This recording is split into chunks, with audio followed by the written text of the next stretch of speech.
maioria dos paulistanos não faz ideia dos combates sangrentos que tomaram as principais ruas, praças e prédios da cidade de São Paulo em julho de 1924. Diferente do 9 de julho de 1932, impulsionado pela oligarquia paulista, inconformada com a perda da sua primazia no cenário político nacional, o levante de 5 de julho de 1924 foi de fato uma revolução que tinha por objetivo a destruição da velha república e as suas instituições. Ela contou com um amplo concurso das massas populares paulistanas, especialmente da classe operária. Por isso mesmo foi afogada em sangue, sob as granadas da artilharia legalista. Suas lições e seus heróis anônimos foram apagados nas diferentes versões da história que a classe dominante escreveu.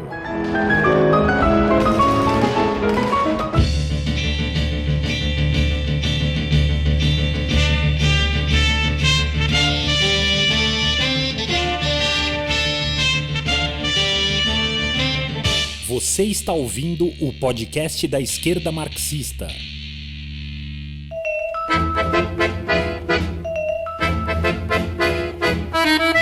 Saudações, camaradas, meu nome é André Mainardi e está no ar a partir de agora o 12º episódio do podcast da esquerda marxista, seção brasileira da Corrente Marxista Internacional.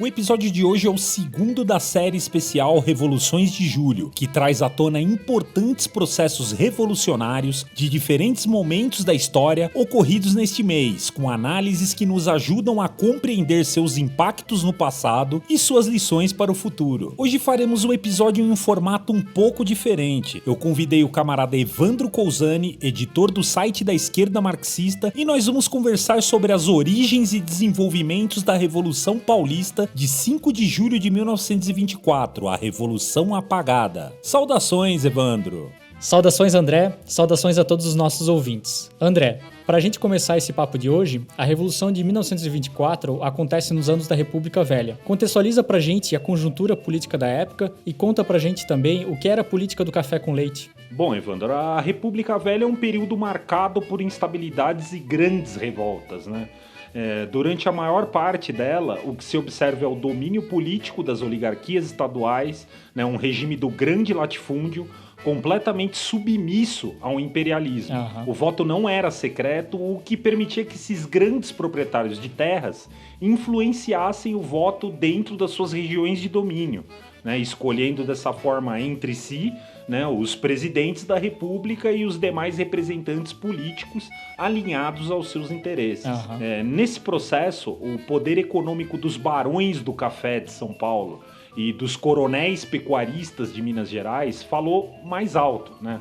Um pacto político entre os dois partidos que representavam essas elites estaduais, o PRP, o Partido Republicano Paulista, e o PRM, o Partido Republicano Mineiro, dava a prerrogativa aos perrepistas e aos perremistas, né, como ficaram conhecidos os alinhados com esses partidos, né, de se alternarem no poder da República, né, o que se convencionou chamar política do café com leite. Sim. Outra preocupação dessas grandes elites estaduais era varrer do mapa a oposição dos entusiastas do ex-presidente Marechal Floriano Peixoto, né, os florianistas, dentre os quais se concentravam, obviamente, setores do exército brasileiro.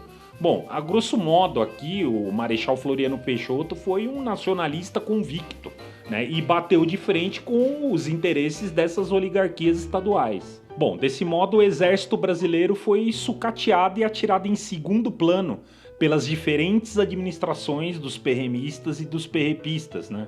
Com uma política de um maior aparelhamento das polícias estaduais e das milícias rurais comandadas pelos coronéis. Houve também um favorecimento à Marinha, né, cujos comandantes eram filhos das oligarquias e leais ao regime, né? Só a gente lembrar aí da Revolta da Armada, né, esmagada pelo Floriano Peixoto e que foi, na verdade, um levante reacionário, né? Isso é preciso dizer. Certo, André. A Revolução de 1924 vem na esteira do movimento tenentista. Fala um pouco sobre o tenentismo. Quais eram as reivindicações deles? Bom, Evandro, o tenentismo ele foi um movimento de jovens oficiais, né, de baixa e média patente, né, que surge ali no ambiente desse sucateamento do exército que eu te falei, né, imposto pelas oligarquias. Num primeiro momento, esses jovens oficiais eles reivindicam profundas reformas dentro da caserna, né? Nisso eles se chocam com a alta oficialidade, que é autoritária, é altamente refratária a qualquer tipo de mudança, né? Leais e fiéis executores desse sucateamento, né? Mas isso não significa que eles não estavam atentos ali naquele momento e não sofriam as pressões de toda essa conjuntura política que impulsionava a luta de classes, né? Ao ponto desses elementos chegarem à conclusão de que eram necessárias profundas mudanças naquela sociedade e que elas não poderiam ser executadas dentro daquela legalidade, né, daquele regime sustentado pelo grande latifúndio e submisso ao imperialismo, né, e que essa mudança deveria ser feita pela via das armas, né, logo elas deveriam passar por dentro das Forças Armadas, obviamente. Bom, e dentro desse regime de crise que apodrecia a olhos vistos, né, de saída, as reivindicações do tenentismo são por uma constituição que garantisse direitos básicos, né, o que não era uma realidade naquele momento, né, um Estado laico, voto secreto, educação pública gratuita e para todos, né, ou seja, tudo que havia conquistado aí a Revolução Norte-Americana, né, e a Revolução Francesa, e que aqui, né, séculos depois desses eventos, a república que substituiu a monarquia imperial estava longe, né, de conquistar. Reivindicações que, diga-se de passagem, né, punham em questão aquele arremedo de regime republicano, né? Dentro desse processo revolucionário que a gente está tratando hoje aqui, o de 1924, e de todas as grandes lutas, né, contra esse regime que se seguiram, eles entram em contato direto aí, lutando ombro a ombro, inclusive, com as massas proletárias, né? Nesse sentido, há uma transformação na consciência desses indivíduos, né? E esse movimento ganha, de fato, né, uma amplitude revolucionária. Tá, mas por que eles escolheram São Paulo para iniciar o levante? Foi uma escolha meramente militar? Então, Evandro, a escolha de São Paulo como teatro de operações, ela levou em conta principalmente a correlação de forças militares, né? Não só pelo grande número de oficiais conjurados, né, que eram comandantes de tropa ali em São Paulo, mas também pela grande estima que essas tropas, os soldados, os praças, tinham por esses oficiais, né? Nesse sentido, a chance de promover uma rápida queda militar de São Paulo, né, contando com o apoio de diversas guarnições, né, sublevadas na capital e no interior, era muito grande. Bom, o próprio movimento, com as suas reivindicações de melhoria das condições de vida nos quartéis, né, aumento do soldo, né, se posicionando contra os abusos da autoridade e da alta oficialidade, né, permitia isso. Bom, além disso, havia a Força Pública do Estado de São Paulo, que naqueles anos era um dos exércitos mais bem treinados e mais bem equipados da América Latina, né? Apesar de ser uma força policial ligada à presidência estadual, né, ao governo do estado, a Força Pública dispunha de um grande efetivo de infantaria, né, modernas peças de artilharia, carros de combate, né, aviação de guerra, inclusive, né, e havia sido treinada por uma missão do exército francês, né, após a Primeira Guerra Mundial, né. O Major Miguel Costa, né, que era naquele momento segundo no comando da conspiração, né, ele era uma grande figura dentro da força pública e gozava de grande respeito e prestígio entre os praças, né? Bom, se observa também naquele momento uma grande atuação da vanguarda organizada do movimento operário, né, que surge no Brasil ainda no final do século XIX, a partir das grandes lutas pela abolição da escravatura, né, das primeiras greves ainda no final daquele século, né, e a luta contra a monarquia imperial. Sim. Nesse momento eles já têm as suas próprias organizações consolidadas, o que leva a grandes experiências, né, como as grandes greves de 1917 e de 1918. Os militares rebeldes escolheram dia 5 de julho para iniciar a revolta. Por que esse dia? Qual era o plano de ação e como transcorreram os primeiros dias dessa ação? Bom, o plano dos conjurados era promover a sublevação das principais guarnições militares da cidade, né, o que levaria à queda militar da cidade e isolamento das suas fronteiras com o interior. Né? A sequência seria uma rápida descida pela Serra do Mar, com o objetivo de tomar Santos, né, cortar o acesso via mar com o Rio de Janeiro e aguardar levantes militares no Rio Grande do Sul, no Paraná, em Minas Gerais, para daí formar um exército revolucionário e arremeter contra a capital carioca, né, então Distrito Federal, tirando dessa forma aí o Arthur Bernardes do poder. Esse era o plano. Bom, o 5 de julho ele foi escolhido como data simbólica, relembrando os oficiais e soldados mortos no levante do Forte de Copacabana de 1922, né, que ficou conhecido aí como a Revolta dos 18 do Forte de Copacabana, né, que havia sido até aquele momento o levante mais emblemático do tenentismo, né, e que terminou com 17 militares rebeldes e um civil, marchando corajosamente para a morte certa, né, contra 3.000 soldados das forças legalistas. Né? 14 desses elementos foram mortos ali naquele momento. No dia 5 de julho começa o levante. Né? A ideia era sublevar uma grande guarnição na zona norte da cidade e outra na zona sul, e convergir para o centro de São Paulo num rápido movimento de pinça, né, com apoio do 1º Batalhão da Força Pública, rebelado aí naquele momento pelo Major Miguel Costa. Né? A partir daí, tomar as delegacias de polícia, né, os prédios institucionais, estações de trem e telégrafo, o restante das guarnições militares e, por fim, o Palácio do Governo do Estado, que na época era o Palácio dos Campos Elíseos, onde vivia o então governador Carlos de Campos. Entretanto, o sucesso do plano dependia de uma ação rápida, né, e isso não aconteceu. Apesar das vitórias iniciais e fáceis, né, uma série de atrasos e contratempos permitiram uma rápida reação das forças legalistas dentro da cidade, né, e que o governo federal fosse avisado do que estava se passando. Né, o próprio comandante rebelde, o general Isidoro Dias Lopes, que deveria estar na cidade no dia 4 de julho, né, para dirigir o levante, só conseguiu chegar quando a revolta já tinha começado. Bom, o que se seguiu nos dias posteriores foi uma série de combates encarniçados entre os revoltosos e legalistas, né, nas principais ruas e praças da cidade, sem que a população de fato conseguisse entender o que estava acontecendo. O Isidoro, diante da inviabilidade de levar a cabo o plano original, ele decide dar um giro tático e se retirar com as tropas para Jundiaí.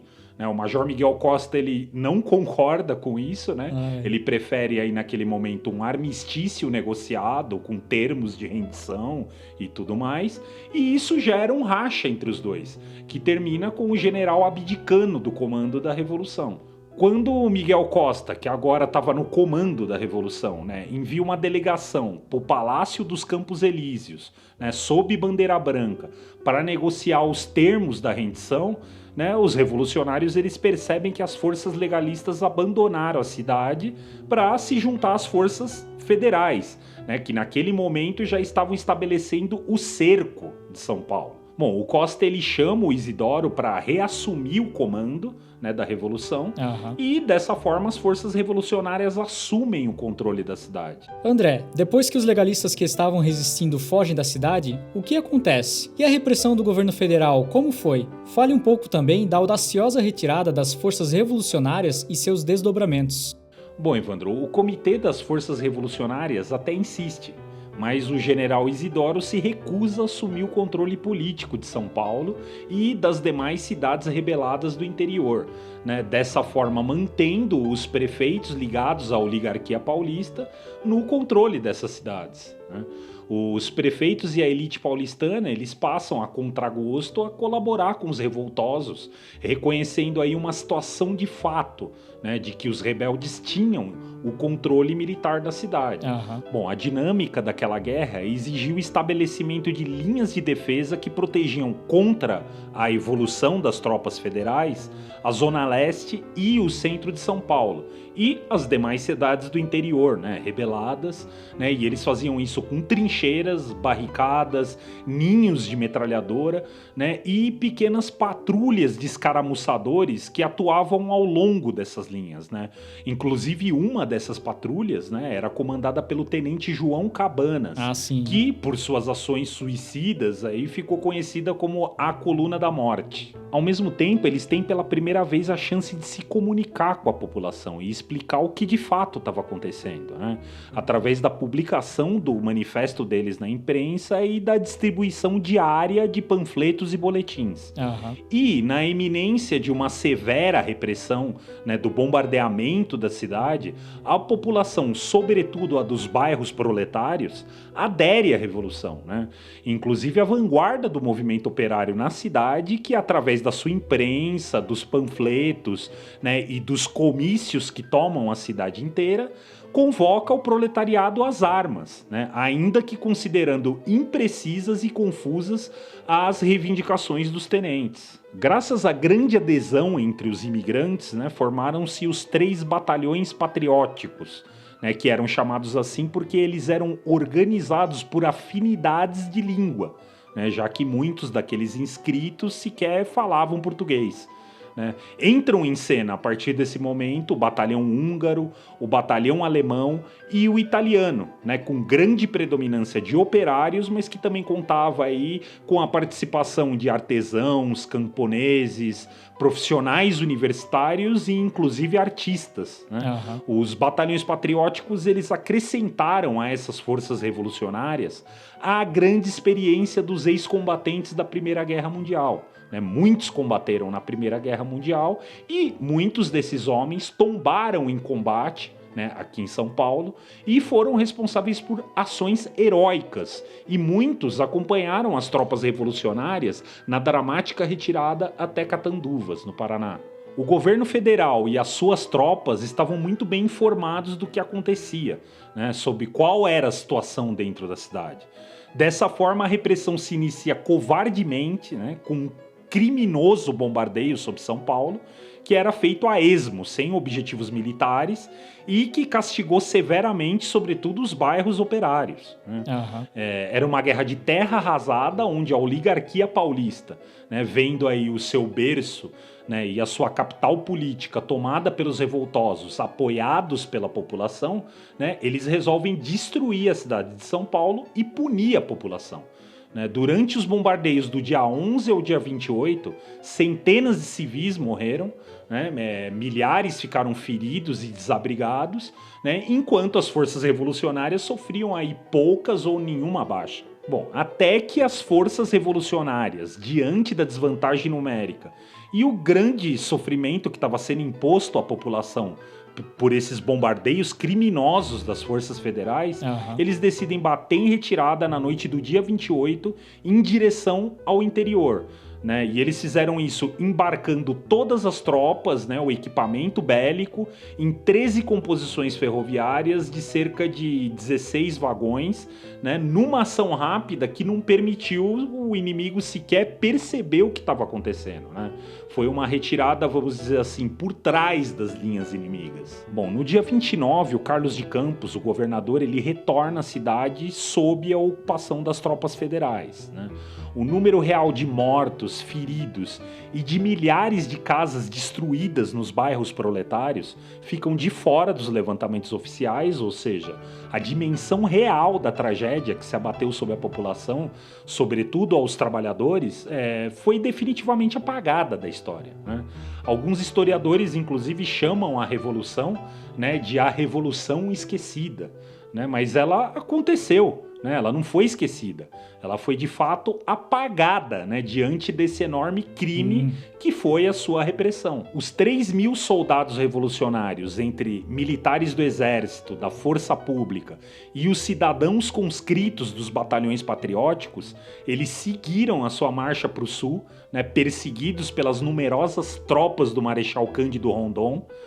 Mais tarde, com o reforço das tropas comandadas pelo capitão Luiz Carlos Prestes e os tenentes Siqueira Campos e João Alberto, né, que tinham vindo ali do Rio Grande do Sul, eles instalam o quartel-general revolucionário em Catanduvas, no Paraná. Catanduvas é prontamente submetida a um terrível cerco e cai por terra definitivamente. Bom, após a queda de Catanduvas, o general Isidoro ele parte para o exílio na Argentina, afinal ele está muito velho, né? Porém, os seus tenentes eles decidem continuar a luta e fundam a primeira divisão revolucionária, né? Naquele momento sob o comando do major Miguel Costa e do capitão Luiz Carlos Prestes, né? Essa primeira divisão ela inicia uma épica jornada de 25 mil quilômetros por 10 estados brasileiros. No curso dessa longa caminhada, a primeira divisão, que entraria para a história com o nome de Coluna Prestes ou Coluna Invicta, manteve acesa a chama daquela revolução e passa a denunciar o nível de atraso em que se encontram os rincões do Brasil, onde o governo federal sequer se preocupa em atuar. E naqueles dias, enfrentando as polícias estaduais, as milícias dos coronéis, os cangaceiros, o exército e toda a sorte de dificuldades, até a sua debandada para a Bolívia em 1926, eles jamais foram derrotados em campo de batalha. Bom, muito legal bater esse papo aqui contigo, André. Hoje tratamos de um período muito importante da história do Brasil e da ação da classe trabalhadora nesse processo. Já estamos preparando novos episódios com mais temas semelhantes e continue ouvindo o podcast da Esquerda Marxista. Obrigado, Evandro. Bom, estamos chegando ao final de mais um episódio. A trilha sonora que nos acompanhou durante toda a transmissão de hoje foi composta com algumas das músicas do compositor paulista Zequinha de Abreu. Acompanhe nossa programação em marxismo.org.br e em nossas redes sociais. Até a próxima, camaradas!